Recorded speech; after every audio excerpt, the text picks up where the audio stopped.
He was, okay, I got some kind of, okay. So I've known him for 36 years. He was born and raised in Maryland outside of DC. I'm doing this from memory. He's got his bachelor's in physics from the University of Maryland, his PhD from Wayne State University in Detroit. He has worked his whole career in physics, astronomy, and photonics, and advanced photonics, like instruments for astronomy, for defense and intelligence, like some of other of us have done. He has written 4 books with me, unfortunately, and published numerous papers, has some patents. He started his career with MITRE and then moved on to Lockheed Martin, where we had met. And since then, he has also worked for Boeing and SVS and Ball Aerospace, and was a fellow of Boeing. He is a professional speaker on cruise ships, and he's formally retired, but Ed, I would disagree. I would say you're semi-retired like me, because you consult with NASA, you consult with others, you're an adjunct professor at the University of Colorado, you're very active and do a lot of things, just like I do. I don't say I'm retired, I'm semi-retired, like you. And Ed is now, if you recognize his background is different, he's moved into his new home. His new house is on either a taxiway or a runway of the old Stapleton Airport in Denver. And with that, I'll give it to you, Ed. Okay. One more thing. Would everybody else please mute their mic so we don't have background noise? Thank you. Now, somebody has to give me permission to share my screen.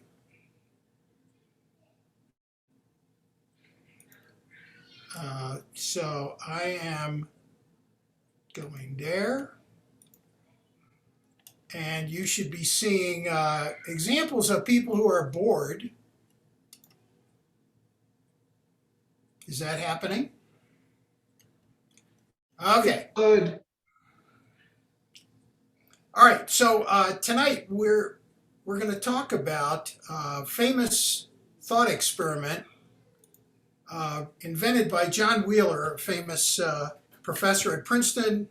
His students included Richard Feynman, who was a Nobel Prize winner, Kip Thorne, who was a Nobel Prize winner, and others. Wheeler had this great idea, and I want to explain it to you as part of an array of ideas for experiments that reveal the strangeness of quantum mechanics. That is, the strangeness of a working theory of the atomic and subatomic world that we know is pretty much right, because virtually our entire electronic environment that we use for our businesses and our homes and entertainment and so forth, that all depends on using the rules of quantum mechanics, even though some of the foundations of our theory fall in the category of being totally weird, and we'll learn more about that as we go on tonight. So John Wheeler gets us to looking at something I'm showing here in this picture. Here's a picture of windows of a house, and you can see the blinds hanging vertically, but you can also see trees. Those trees are outside the house. We've all seen this effect where some of the light from the outside propagates through the glass into the room, but we also see reflections from the glass. And this phenomenon, we observe it in water, any transparent materials. We see some reflection. And the question is, how do we describe how much that light should be reflected? And if we look at the modern theory of electromagnetic waves developed by Maxwell in the 1860s, we get a set of equations well known to physics students And they explain very clearly that the effect is due to the fact that in the case of this example I'm showing, air and glass have different index of refraction, and that causes reflections and other phenomena. And it all works, and we call that the classical theory of electromagnetics.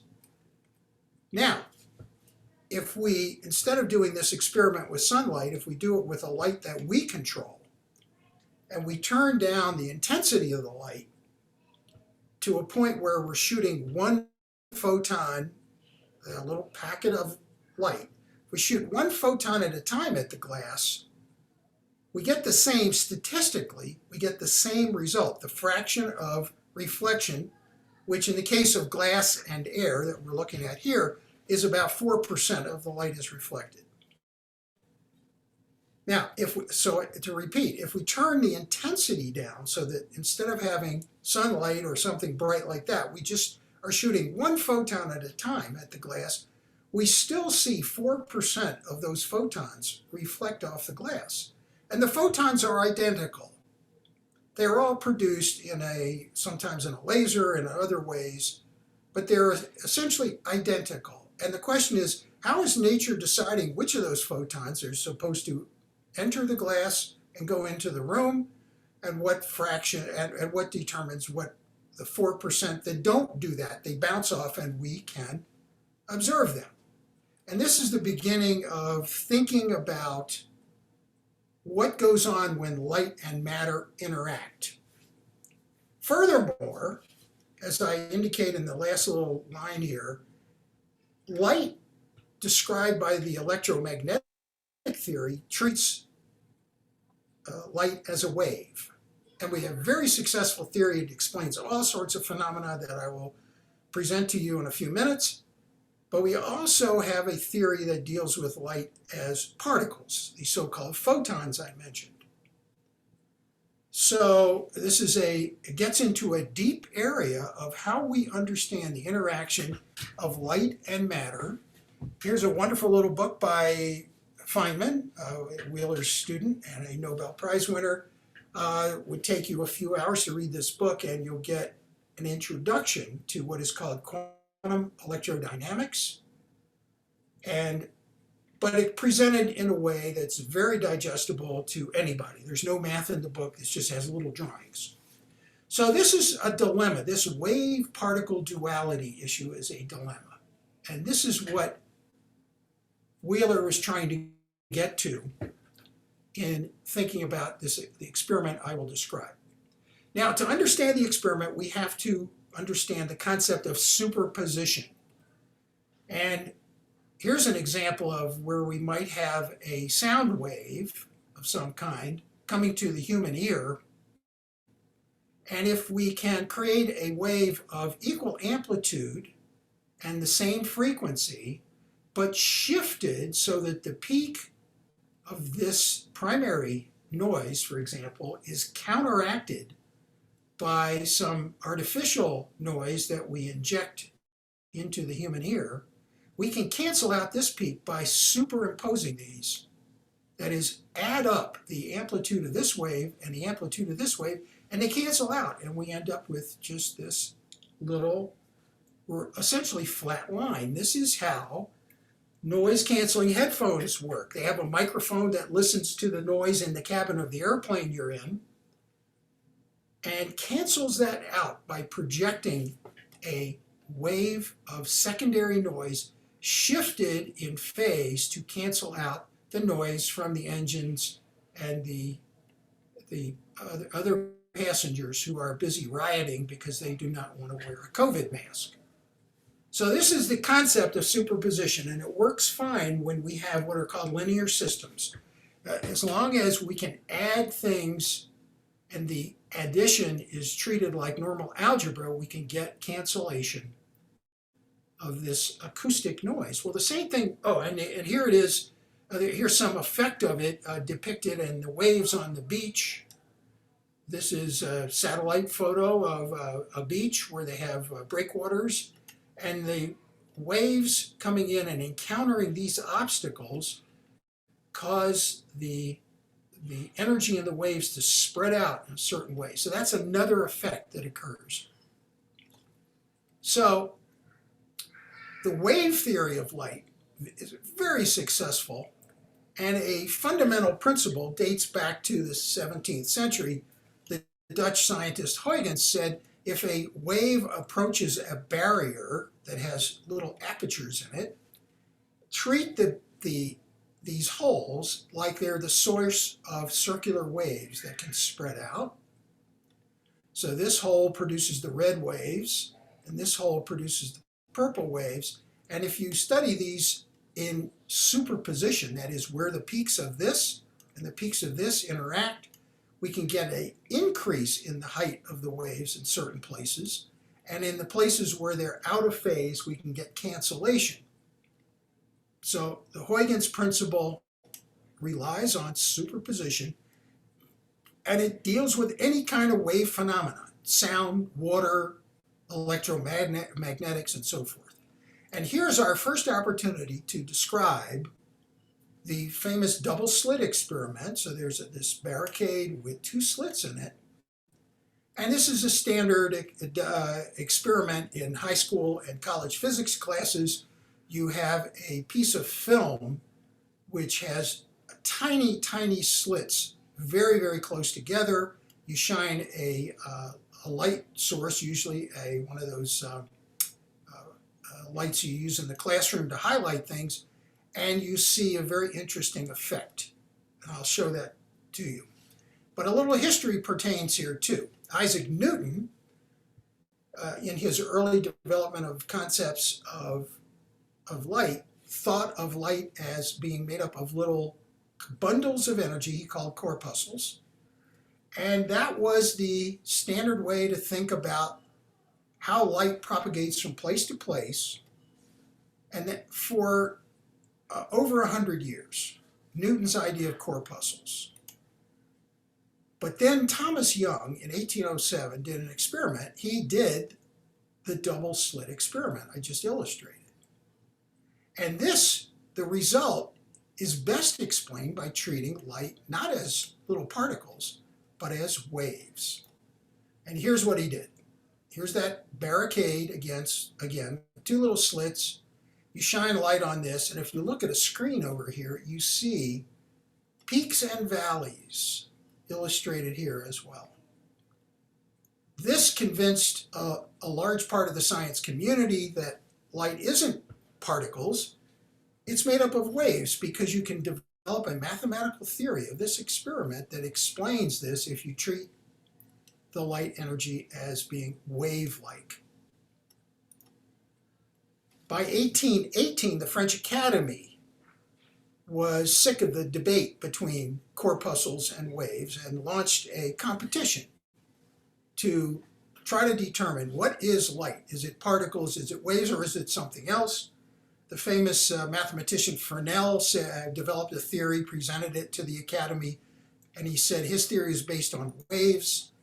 The Poisson, also famous for a number of developments in mathematics and physics, studied Fresnel's theory, and he was a supporter of the particle theory, the so-called corpuscle theory, and he studied it, went through the math, and decided that if Fresnel was right, there should be a bright spot if we replace this screen by a screen that has no holes in it. And he said, we cannot believe the wave theory of light unless this bright spot is observed behind a circular obstacle. Well, Arago, another foundational scientist in this field, said, I'm going to do the experiment. And he did. And here is a modern version of Arago's experiment. He shined light on an opaque screen, and right there you see the bright spot. It's predicted by Fresnel's theory, and Poisson had to concede light behaves like waves. So we went from Newton's corpuscles to everybody believing light is waves, and now we're back to particles in the modern thinking of how light behaves, we know how to create and manipulate particles of light. So maybe Newton was right at the beginning. So once again, superposition dictates how light propagates through any lens or mirror system that has boundaries, and all optical systems have boundaries, namely the size of the lens. So if you shine a uniform light on this lens, you don't see a rectangular block of brightness. You see this with these bright and dark rings, very similar to the bright and dark rings that we saw in the two-slit experiment. And the wave theory of light predicts this shape, and it says that if you have a bigger aperture or smaller aperture, the width of this central bright spot will change. In fact, this is critical in designing things like astronomical telescopes, because if we want to make a distinction between two closely spaced stars, we have to have the right size aperture at the right spacing. Otherwise, we will see it as a single blob of light. So we have a very successful theory based on waves. Now things change in the 1920s. Louis de Broglie, who was a rich kid, did a PhD thesis, and in his thesis he asserted that the emerging theory we now call quantum mechanics, which is based on a wave description of subatomic particles, should be extended not just from light to having features of waves, but that particles can have features of waves, because the description we use of subatomic particles has a wave-like property. We call it, in fact, we call it the wave function.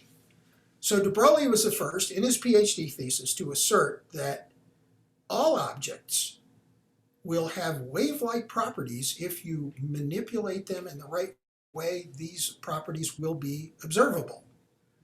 Now, a baseball, which is a large, what we call a macroscopic object, has some wave-like properties, but because of its size, we cannot detect the wave-like properties of a baseball or any other macroscopic object. But if you drive down to the atomic or molecular level and go even deeper, then we begin to see that, in fact, de Broglie was correct, that all objects have wave-like properties if observed in an experiment to bring out that wave-like property. And just a few years later, two Americans, Davison and Germer, showed that if you take electrons, which are a physical entity, a little microscopically small but physical entity, and shoot them at a crystal, instead of seeing scattering like BBs hitting a bunch of ice cubes, you don't see that. You see wave-like properties, and I'm going to show you what that looks like. So here we have electrons striking a crystal lattice, and then what they did is they measured the energy coming out, the reflected electrons coming out at various angles, and this is what they saw. As a function of energy and angle, they see these peaks just like the double slit experiment. So it's now, 100 years has gone by since Davison and Germer's experiment. We now have a wide array of demonstrations that particles can behave with wave-like properties or particle-like properties, depending on how you design the experiment. Now, to do a double slit experiment with electrons took a while. It took 90 years to. Remember when I showed you the double slit experiment done in the early 1800s, that was done with light. But to do it with physical objects like electrons, that took quite a bit of doing. But it's been done. So we have an electron gun, double slit, where the slits are really, really small and really close together. But indeed, we see the same kind of double slit diffraction that was shown by the Young experiment in 1807. And there's some arithmetic you can look at here to illustrate this. Here's a photon or electron source with two slits and we see interference bumps called fringes. So there's a lot of evidence that we now understand light or particles both can be described by waves or in a particle sense. And here's, by the way, here's a little setup. The Hitachi people made a double slit experiment for electrons. So they're shooting 10 electrons per second into this, what they call a electron biprism. And they have an electron detector based on their standard detection technology. And here's an extraordinary picture. And it begins to show the mystery that's involved here. If you run this experiment at 10 electrons per second for a few seconds, and you look at the detector, this detector which displays here, you will see white spots where electrons strike the screen, or where they strike the detector. Remember, the electrons are going through this equivalent of a double slit experiment. So after a few seconds, you see a few spots. If you run it for, let's say, 30 seconds, you see more spots, but it seems to be pretty random. After a few minutes, more randomness. But if you run the experiment for as much as 20 minutes, this panel took 20 minutes to develop, you can see bright and dark bands formed by electrons going through an electron double slit experiment. It just takes a while for them to accumulate because we're only putting in 10 electrons per second. And somehow, this is the mystery of it, somehow every electron that comes into the system knows that these areas here are not supposed to collect electrons. Now, there are electron hits in there just because the experiment is not perfect. And there's some noise sources. But the ideal case actually looks like this. It looks like Young's double slit experiment with light. But somehow, as the electrons enter, they know that these regions here, these vertical bars, where it's darkest, no electron is supposed to go into those areas. And this is a deep mystery. How is it that even if you run this so that you're only putting in 1 electron per second, how does it know how to interact with equivalent to 2 slits? This is a deep question, and we're going to explore it more as my talk continues. Now, Roger Penrose has a nice book, if you're interested in getting into the depths of modern physics, and he points this out. Here's the electron double slit experiment again with the detection screen. But if you put something over one of the slits, you don't see the diffraction, the interference. You just see most of the electrons hit the screen right behind this slit, sort of like a shadow effect. Or if you cover the other slit, you don't see any interference. That is, if you know which slit the electrons are going through, you don't see the interference effect.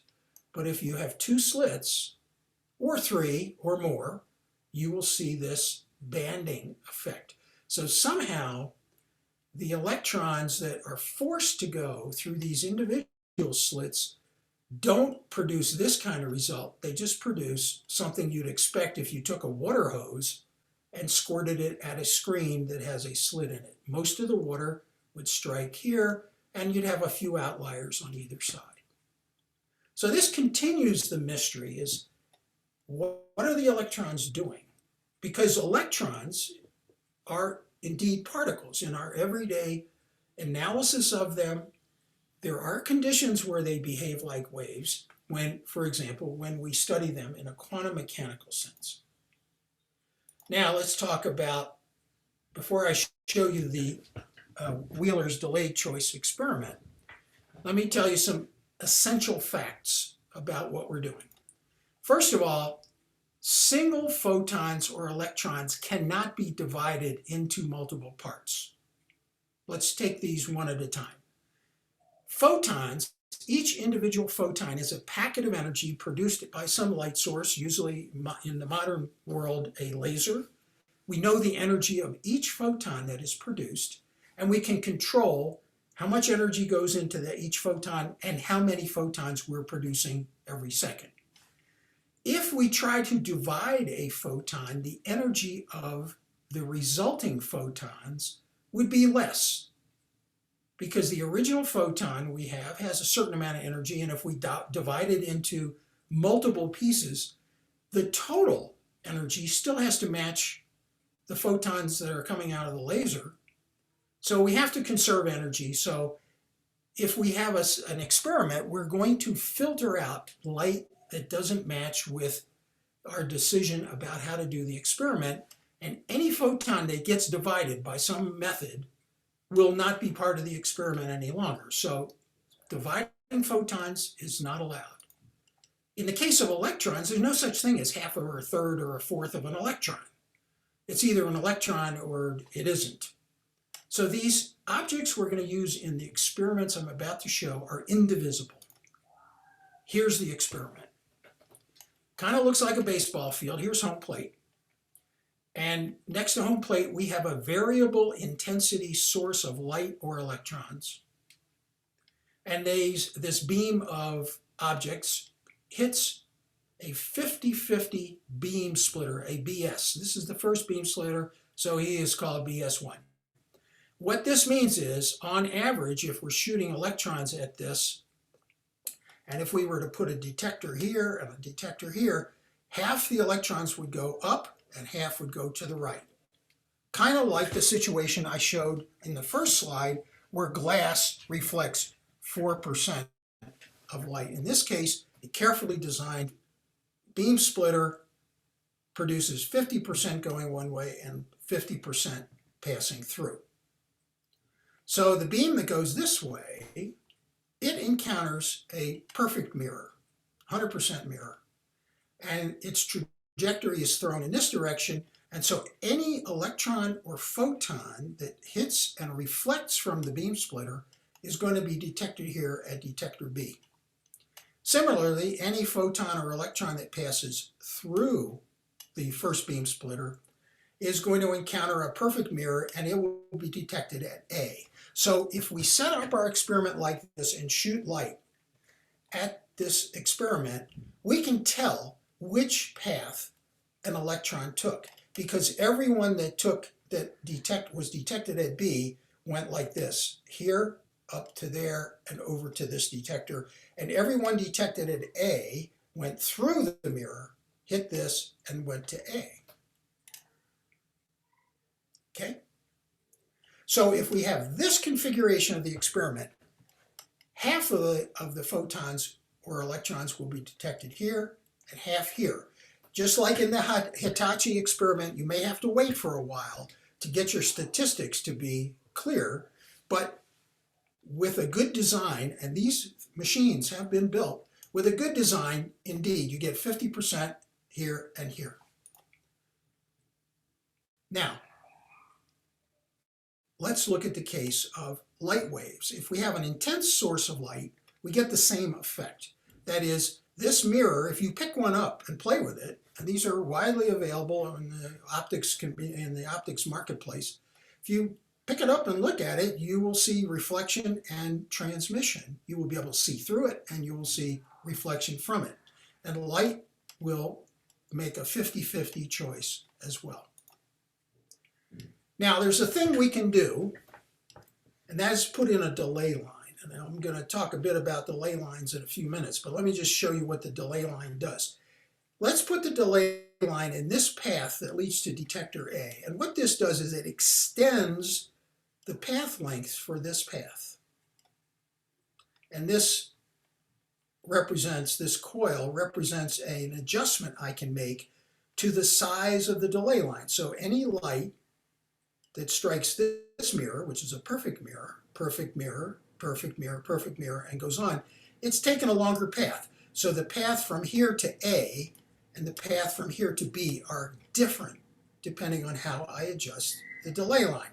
And in modern optical telescopes used for astronomy, they have delay lines that are mechanical.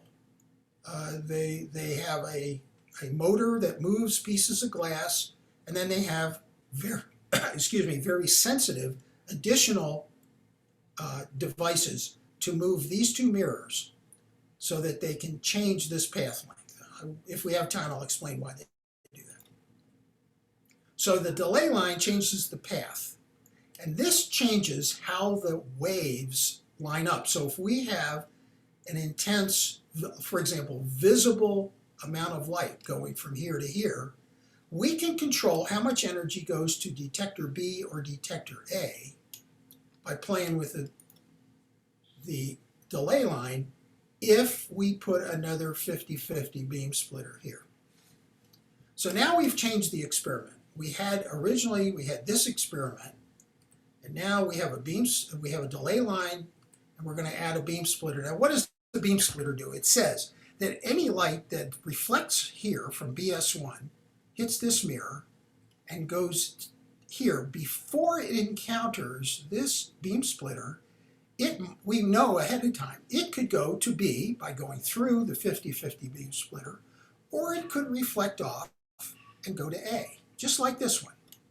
So now we don't know, if we get a detection at A, we don't know if the light went through the delay line and went through this beam splitter. Or it could have reflected off of this up here over and reflected into A. So now we do not know which path the light took. And if we turn the intensity down at our source, that's why I put the word variable here. If we put one photon at a time in here, we will start seeing detections. And after a while, we'll see that we have 50% of the light collected by A and 50% by B, but we've lost knowledge of the path. So let me back up and point out, if we have this experiment and we get a detection at A, we know specifically the light went this way. And if we get one at B, we know it went this way. But by adding that beam splitter, we've defeated our knowledge of which path the light took. And for reasons that you will see in a few minutes, we might want to build this device, which is called an interferometer, such that light traveling in this arm and light traveling in this arm are so far apart that they can't communicate without violating the theory of relativity. So when people build these experiments, they sometimes make them quite big. A typical one has a 50-meter path between this mirror and this mirror. So once the experiment starts, and we don't know which path the light is traveling, we know that this diagonal prevents light in this arm from communicating with this arm, just to make sure everybody is comfortable that we aren't sending signals faster than the speed of light. Okay.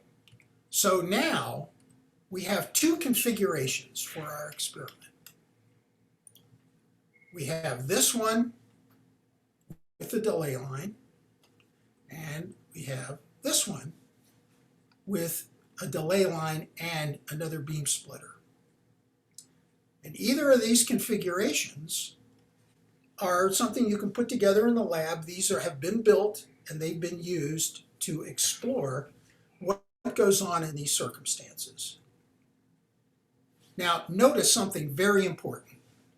If we have this configuration, and there's no beam splitter here, and we get a detection at A, we can turn the knob on this delay line and it will not change anything. Because if we make the delay bigger or smaller, all that does is increase the path length, but this path the blue path is independent of the red path. The light never gets mixed here. We know the path that the light is taking. And so we can say with confidence, this configuration of our experiment has a result that's independent of the delay line position. And in fact, this configuration is treating the electrons and photons as particles. That is, a particle comes in, follows the blue path, hits A, and there's never any interaction of with its partner that went on the red path. However, when we put in this beam splitter, now there can be an interaction, and it's just like the interaction we get from the double slit experiment. It's superposition, because some of the light from B, some of the photons, can go to this semi-transparent mirror, and they can propagate through and interact with the red path, and we can see an effect shown here by changing the properties of the delay line. And here's why that happens. We only have a delay line in the blue path. So the red path is fixed. So if you position the detector A here, as a function of time, you would see the brightness of the signal go up and down at the frequency of light, which is very high, but nonetheless we can detect this. If the blue path with this delay line is set a particular way, we would see this frequency, the blue thing, and if you add those together, you get this black curve. That will change if we turn this knob. So there's a picture of my hand turning the knob, and when I turn the knob, this blue sinusoidal wave will move to the left or right, and the shape of this curve will change. So when this mirror is present and I change the delay line, we will see this effect by changing the knob. And here's the detail. This is the amplitude of the signal we get at detector A as I change the knob. And it goes up and down because if I change the delay by a wavelength, I get peaks and valleys in the signal at A. And when the signal at A is high, the signal at detector B is at its lowest, namely 0. And if I turn the knob a little bit more, the signal at B starts rising, and the signal at A goes to 0. So I can control what we see at the detectors A and B by playing with this delay line. Now, here's where things get really interesting. We have this experiment, which is set up to manipulate individual particles, that is, particles that enter the system. No matter what I do to the delay line, I do not get this interference effect because the particles are traveling independent paths, because I do not have this beam splitter there. Now, what happens if I choose to put in the beam splitter here after the light has already entered the experiment?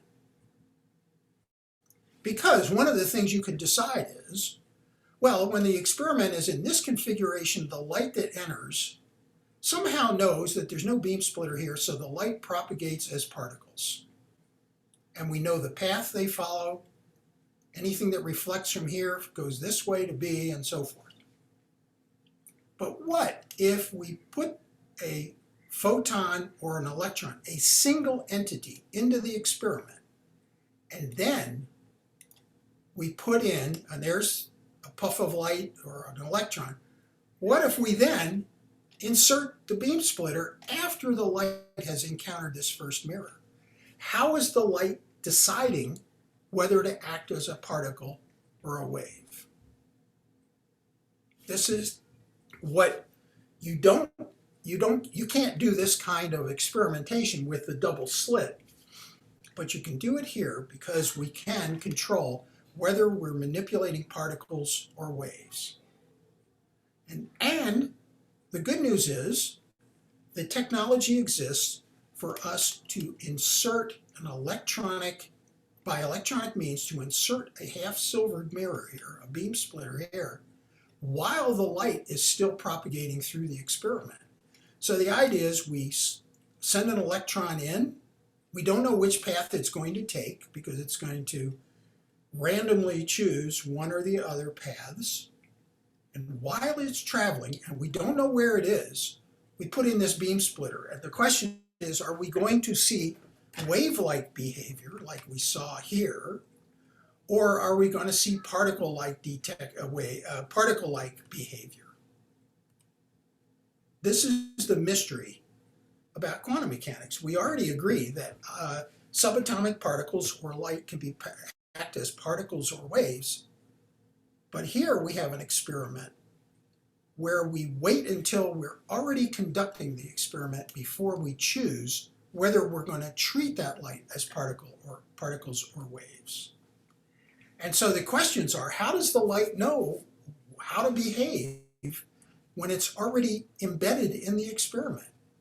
This is why it's called the delayed choice experiment, because we delay whether we put in that mirror, the green mirror that I'm flipping in and out. And this is done in actual laboratory experiments. I'll show you the results in a second, but the idea is they have a computer randomly decide at very high speed whether to put the second beam splitter in or leave it out. And then they look at the results they get.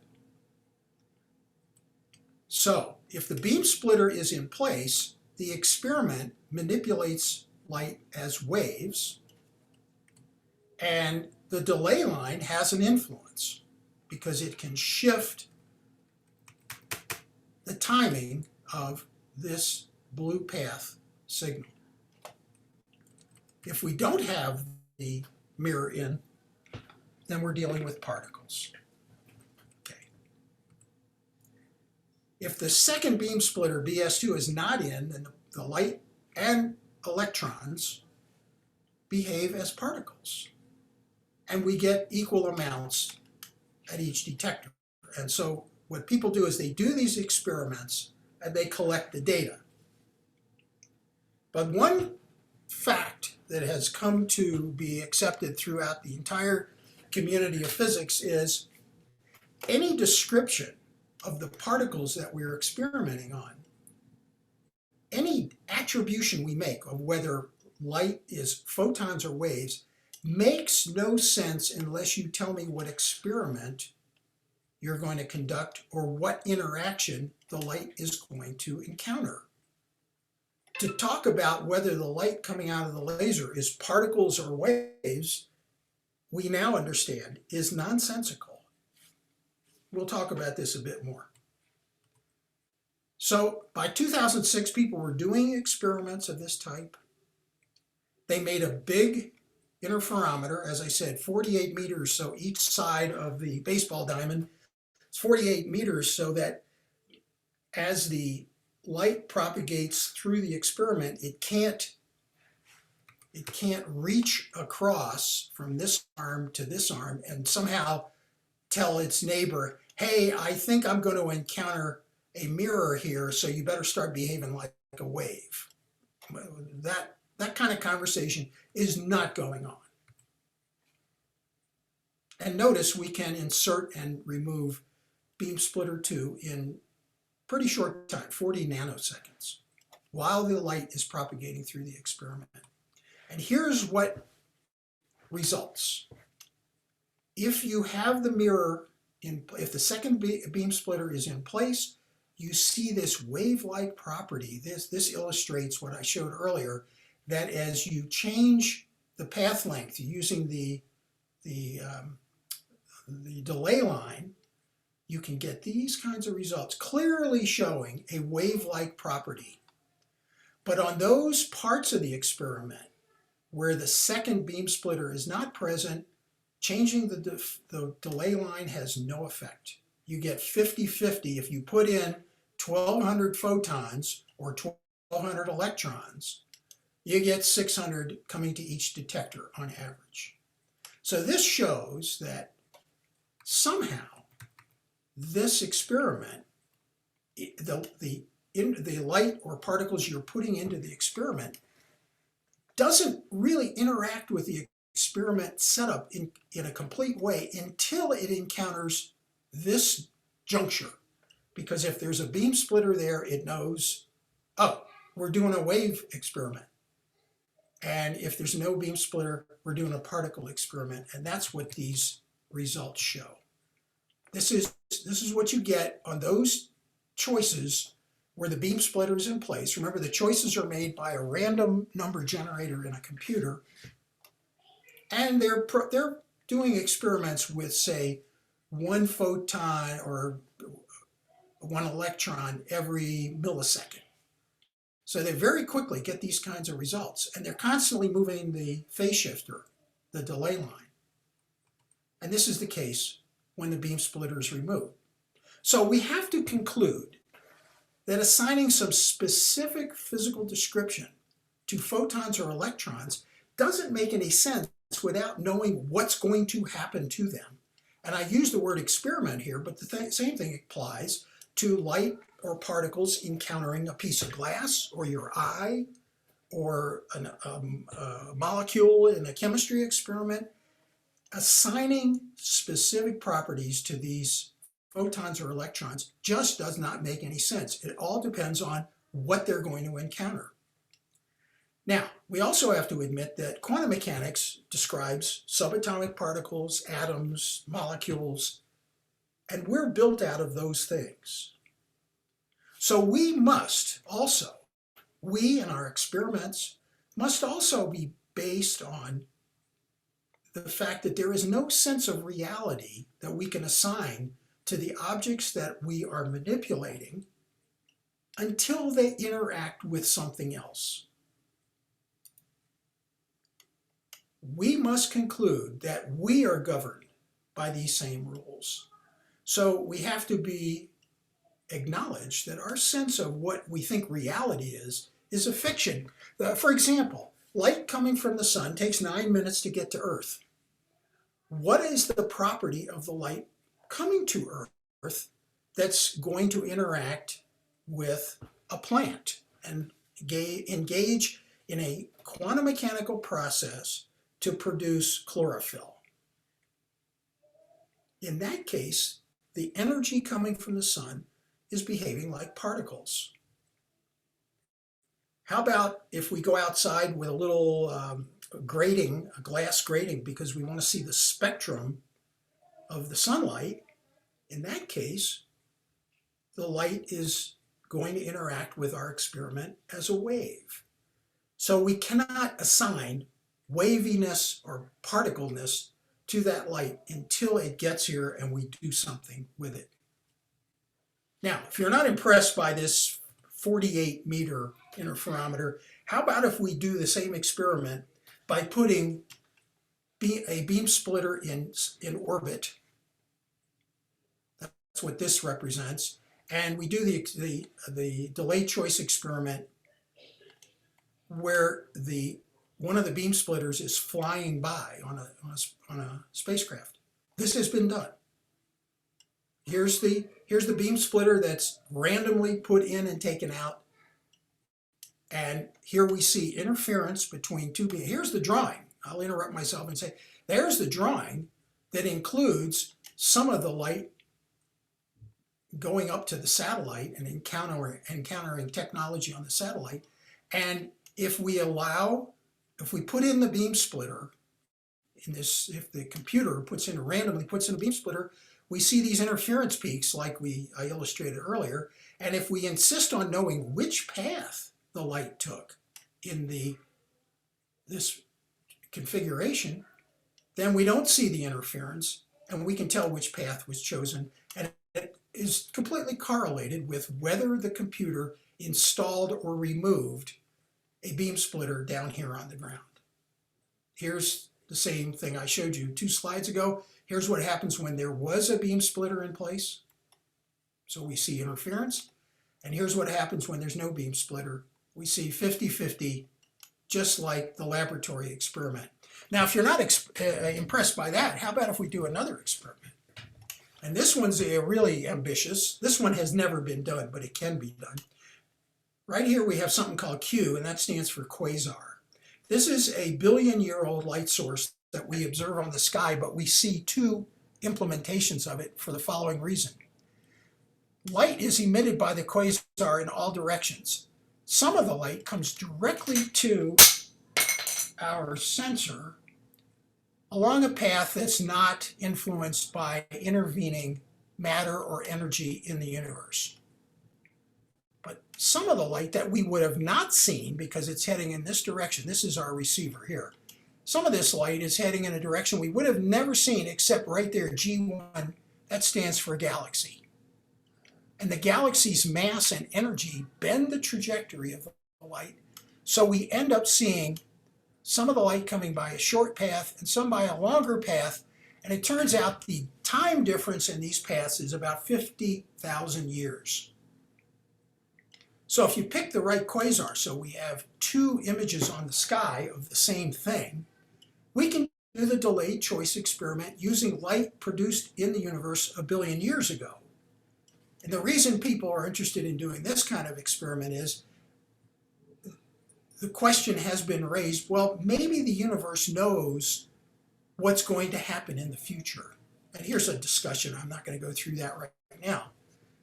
But there's a reference at the end where you can find Wheeler's paper mentioned here, and you can read this description. But some people have said, well, maybe the universe is built in a way such that a billion years ago, somehow, a giant disk drive knew that we were going to build an experiment that was going to encounter light from this quasar that's a billion light years away. And that the disk drive kept track of that so that we would get this delayed choice result a billion years later. That seems implausible. And so I'm presenting it nonetheless. This is an experiment people think about to squash this idea that the universe, that somehow a billion years ago the universe knew what was going to happen now. Because that thinking, what might tempt us to think the universe knew that we were going to do an experiment on this ancient light. It's better to accept the idea that light has no physical meaning or description until we force it to interact with us or our instruments. So this remains an interesting way to depict how we think about how light and matter interact with us and experiments. By the way, this is a little backup there. The two appear to be two objects on the sky. They're the same object. And that's known because we can do spectra of both. We can look at the redshift of both. And this is a candidate quasar to look at if we wanted to do that experiment. Now let's talk about something also weird. Under certain circumstances, all objects behave like waves. But as I mentioned when I talked about a baseball, we can only see this effect when we're talking about subatomic particles and manipulating them. Neutrons have an interesting property. They have no charge. They're electrically neutral, but they have a small magnetic, it's called a magnetic moment, so we can manipulate them. And people have built experiments just like Wheeler proposed, except we do the experiment with neutrons rather than photons or electrons. And here's how you do it. To do this, you have to have a very precise configuration of atoms in a crystal that you impinge with neutrons. And the way to do that is you take a block of silicon where all the atoms are very precisely spaced, and then you remove most of the material. So you have these three slices that stand there, and if you inject a neutron beam, you get a result that looks just like Wheeler's delayed choice experiment. And you can control and you can build a delay line in here by having an additional piece of rotating silicon right there. The people have done this experiment. So this is actually a picture of one of these devices. It started out as a solid block of silicon. You remove material, and then you put in this thing right here, which is another sheet of silicon, and this can rotate, and that's your delay line. And when you shoot neutrons in, here's what you get. You get interference patterns, just like I described in the Wheeler setup that uses light in a laboratory setting where we're using mirrors and lasers. So this setup here with neutrons is an accurate depiction of the Wheeler experiment, except we're using neutrons. Now, there's something very interesting about this. First of all, it results in a method for detecting gravity of Earth, and I'll show you how that happens. And as a result, I'm quoting this reference, as a result, we get an equation that describes the shift here. It's the only known equation where Newton's constant of gravity, capital G, and the Planck constant, H, appear in the same equation. Here's how you do the experiment. This is the Wheeler experiment depicted if you do it with neutrons. It's a square laying on a table and you're seeing it in perspective. Imagine this is the top of your laptop and we're injecting neutrons just as I described in the previous slide. And now we open the lid of the laptop. So now the experiment is tilted with respect to the tabletop. So the tabletop is flat and the height of this path is, well, this path is higher than this path. So remember the delayed choice experiment Wheeler designed, everything is flat on the top of the table and one path goes ACD and one goes ABD. The difference now is if we tilt this plane of the experiment, the gravitational field here is a few centimeters perhaps above the tabletop. So the path AC experiences a different gravitational field than the path BD. And that's enough to stimulate a phase change in the signals, and this has been detected. That is, there's a phase shift because of gravity, because this path, ABD, is different. And of course, the two detectors are right up here. This path length is different because the gravitational field changes with altitude. In this case, the altitude change, delta H, is maybe 2 or 3 centimeters. And so here's the equation that describes the amount of phase change that is detected. This is derived from the general theory of relativity, and it has Earth's acceleration, which includes this g, and it has Planck's constant, h. So as I say, this is the only known equation describing an experiment where these two parameters are found together. And here's evidence of what you get. As you tilt the experiment, remember we're tilting something like the top of your laptop. As we tilt it, we see interference fringes like we've seen before. That can only happen if the path length or the experience that the neutrons experience from A to C to D is different than ABD. And then you change this angle phi like this, and we see neutrons behaving like waves interacting with themselves.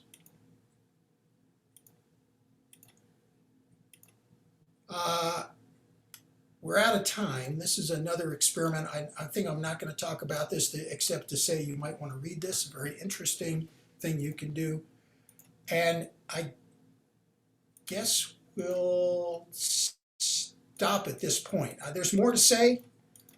We were almost finished, and there's some references. So I'm going to stop at this point. Let me go back to this drawing of the neutron interferometer that I just described, and I'll open it up for questions.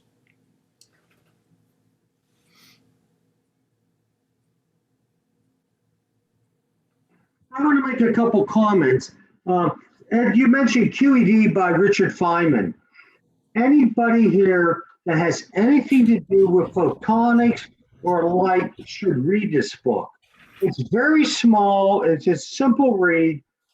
I read it decades ago, but it opened my mind and gave me great insight to my specialty. And it's an amazing book to read. Also, Ed, I'd like to say, some of this duality can be achieved pretty easily with photonics and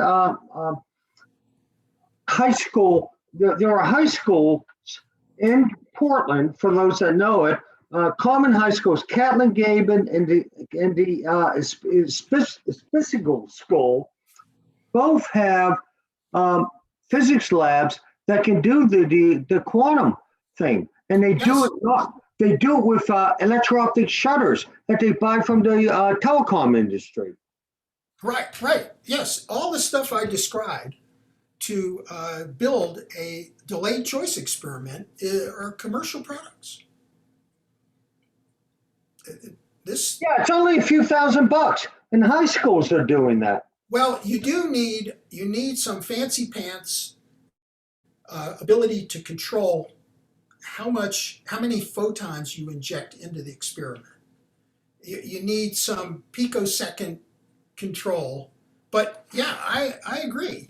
With a smart physics teacher and $10,000, you can high school kids can go through this. Yeah, And these are like 10 or 20,000 bucks, and they were electro-optic shutters on both ends.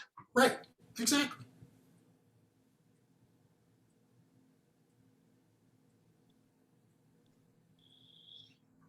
Ed?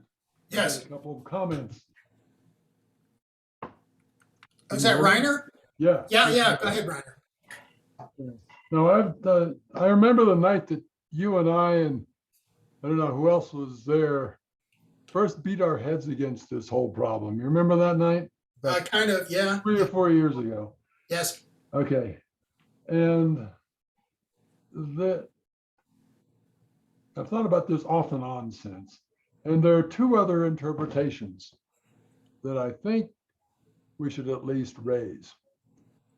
If you assume that there's no interaction between the entrance mirror, where you split the two beams, and the exit mirror, whether it's there or not, because you've made sure that the communication time is too long to get from one leg to the other before it's too late. You can turn that around and say, well, this is then a demonstration that there is a communication that is occurring faster than the speed of light. And the question then becomes, why is that an incorrect takeaway from the experiment? And I can't answer that one. Well, the other interpretation. Oh, go ahead.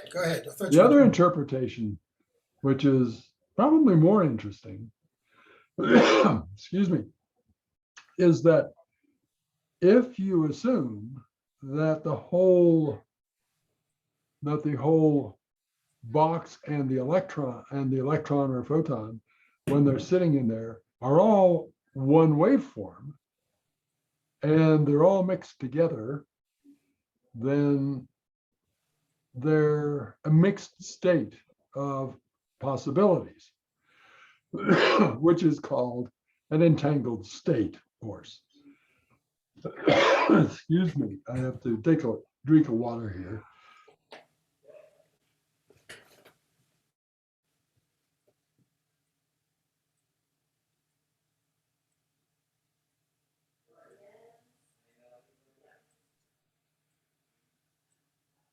Okay, I had a cough and cold over the weekend, and I'm still recovering.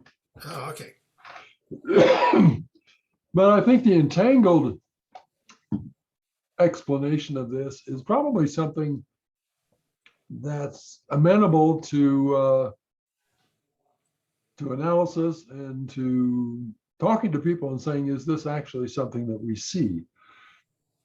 Is this a statistical phenomenon, or is this a phenomenon that has to do with the mixed state, Right. non-separable states, all these words which I'm not going to, which I can't explain because I haven't done the thinking behind it.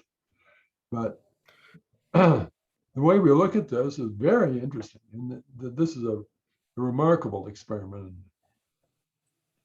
Yeah, well, I think you've done a very good job of explaining this. oh, thanks. You really have. So let me respond to your two ideas. One is, could there be communication faster than the speed of light? And the answer is, yeah, there could, but relativity says no. So that takes us to the idea of entangled states, which I haven't defined tonight, but let me just tell people who are on the call, who if they're interested in exploring this, in the 1950s, another one of Wheeler's students, Everett, did a PhD thesis, which eventually the central theme of which became the many worlds description of quantum mechanics. That is, that every interaction that occurs branches the wave function of the universe, and a whole new path evolves. So if a photon strikes the first beam splitter, that creates a whole universe duplicating what was going on before that event. And in fact, you can find people, prominent people like Sean Carroll, who's a very prominent physicist, has very entertaining website, and he talks about this delayed choice experiment, a version of it, and he says it makes complete sense if you are an Everettian, meaning you believe that Everett's many worlds hypothesis is the correct way to think about quantum mechanics. Interesting. And there is a small community, but it's growing, of people who work on the topic of emergent quantum mechanics. They are dissatisfied with the fact that the equations of quantum mechanics have been incredibly successful. They've given us all the technology we use for MRIs and CAT scans and lasers and everything else. But the guiding principle that the professors convey to their students who are learning how to use quantum mechanics, when the student says to the professor, "But why does it work, professor?" the professor inevitably says, "Shut up and compute." And the people thinking about emergent quantum mechanics are dissatisfied with the fact that quantum mechanics works, but we don't know how to answer these questions of what's underneath it that makes it work this way. And so once again, Sean Carroll is an enormous resource if you're interested in this sort of stuff. And I cannot recommend his podcast if you don't have a science or engineering background. He and his guests do not spend a lot of time defining what's going on. You have to have some background. But if you are a student, just hearing the words will be useful. But anyway, so to get back to what Reiner said, I think the idea of superluminal communication that somehow lets the light know how to behave, that's not considered credible. But the many worlds approach to describing how the wave function of the universe changes every time there's an interaction. You can imagine it's an uncountably large number of interactions that goes on every second, because billions of photons or billions of neutrinos are passing through us every second right now. And in Everett's view of the universe, every one of those spawns a new branch in the plenitude of universes that are out there. So I'm glad you're thinking about this in a way that doesn't accept what I commented, the way I defined my conclusion, which I'll put up while I'm talking, that you didn't just accept that as this must be the case. The real issue is what's in this, for me, is what's in this blue box. That, well, actually, sorry, I hope I don't make you dizzy. This is the one I wanted to go to. That talking about the physical implementation of light or electrons or neutrons or any other object that is described by quantum mechanics to portray it as being a particle or a wave is, to my way of thinking, makes no sense. You have to tell me what's going to happen to it, or you have to let me observe an experiment in which some kind of an effect occurs. And for example, John Miller had mentioned that he and I have written a bunch of books, and a central part of all those books is how semiconductors are used to detect light. And in virtually all cases, the light is detected as a particle. Some photon comes in and changes the energy in an atom, and some current can be produced in a photodetector, and voila, we see a picture of a distant galaxy as obtained from the Hubble Space Telescope. Yeah, and I gotta disagree a little bit. All the commercial stuff, the stuff that's in cars and ADAS and self-driving vehicles, are all microbolometers. They don't do photon detection. They do. Okay, you know what I mean. A fair point. But if you're doing a photoconductor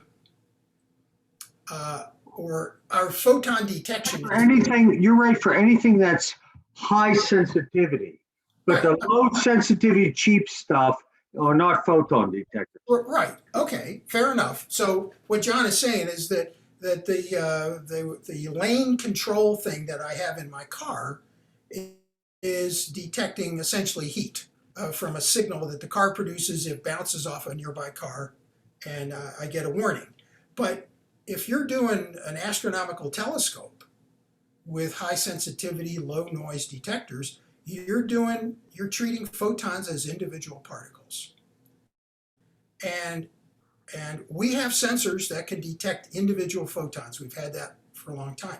So what I'm saying to myself and the audience here is language has to be carefully chosen when you talk to someone else or yourself about what are the properties of light as produced and as detected. The intervening character of the light or the particles cannot be described. You have to encounter those things, and the experiment you choose or the mechanism you choose, the phenomenon you choose, dictates how that energy is detected. In fact, in Wheeler's paper on this topic, which is on the reference page, it's called Law Without Law. He talks about there's no phenomenon until there's a phenomenon. You can't be descriptive. Yeah, so what we're talking about is this paper right here, the last one. If you click on that, you get his paper. In fact, I'll do it now.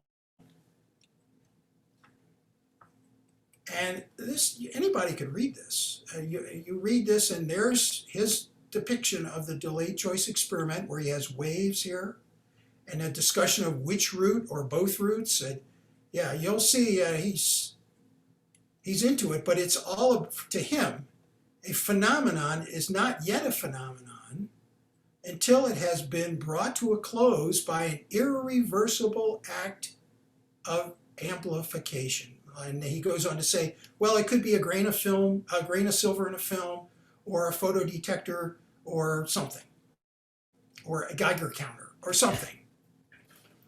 And so if you're interested in this topic, I urge you to read Wheeler. He was a brilliant guy who started a lot of important work in the field of physics and has the eternal credit for naming supermassive objects as black holes, even though the French refused to use that term because it conveyed something they considered obscene.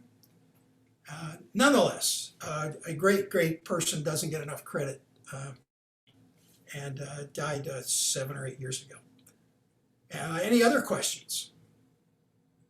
No, I have a little comment that's a little off subject maybe, but interesting. Talking about photons versus bolometers. I have a good friend who runs the Pasadena City College physics and astronomy department, and he would always tell his students, he has a friend up in Portland that works for a company called FLIR, and they make sensors based on photonic detection, and they make sensors based on bolometer detection. And they have to use different equations to calculate the sensitivity, which we always did, and that was totally true. That was a real world experience. And I didn't know Wheeler coined the term black hole. I do know the pornographic part of that as well, Ed. Yeah, there was. Well, anyway, I hope we haven't gone over our time, but thanks for listening. If you have additional questions, you can always contact me, and it's always great to have an audience that sticks with this. And thanks so much for giving the historical context and giving credit to the people that did it, because I think that really enhances the talk. So that, Yeah, I always try to do that. Thank you very much. okay, Okay. thanks for Ed. Okay. Thanks for Thanks, doing Ed. this, and we'll be doing this once a month. Look for this. I guess this is the first or the second. This is the first. Yeah. We had a lecture in June, didn't we? Yeah. Well, anyway, we'll have one next month, and I'll let you know when it is. And Okay. I've got a couple others lining up, and I'm looking forward to David Paris, getting back to David Paris and seeing a couple more of his talks. So thank you. Okay. Great. Thanks, everybody. Thank you. Thank you. That was awesome. Thanks. Haven't Great. thought about it since school. Thank you. Great. Hey, Reiner, I hope you're doing well. I am, thanks. We ought to get together. Yeah.